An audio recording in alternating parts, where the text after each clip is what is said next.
মোদি রামের অবতার হতে চাইছেন।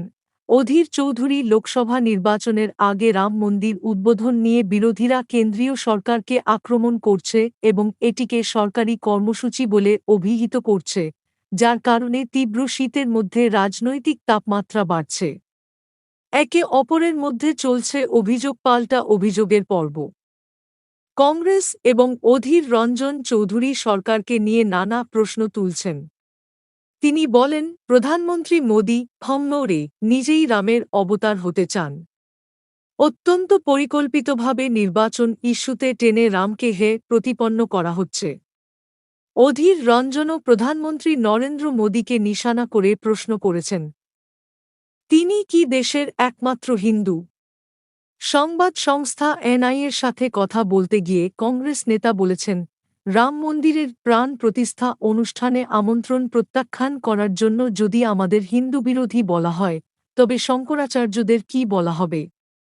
সারা দেশে কি শুধু প্রধানমন্ত্রী মোদি হিন্দু? রাম মন্দির নিয়ে ভারতীয় জনতা পার্টি, বিজেপি এবং প্রধানমন্ত্রী নরেন্দ্র মোদিকে আক্রমণ করেছেন পশ্চিমবঙ্গ কংগ্রেসের সভাপতি এবং লোকসভার বিরোধী দলের নেতা অধীর রঞ্জন চৌধুরী।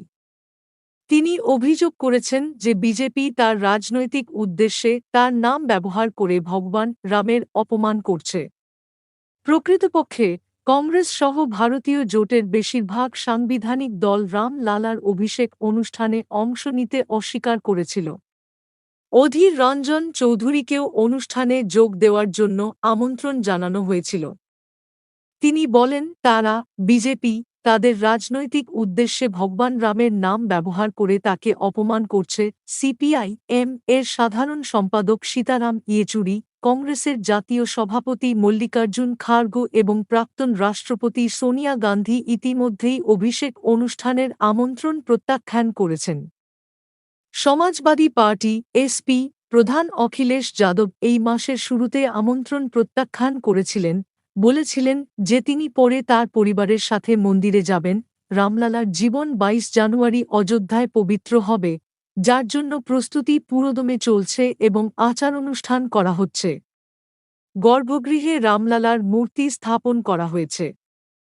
এখন শুধু জীবনের পবিত্রতার অপেক্ষা।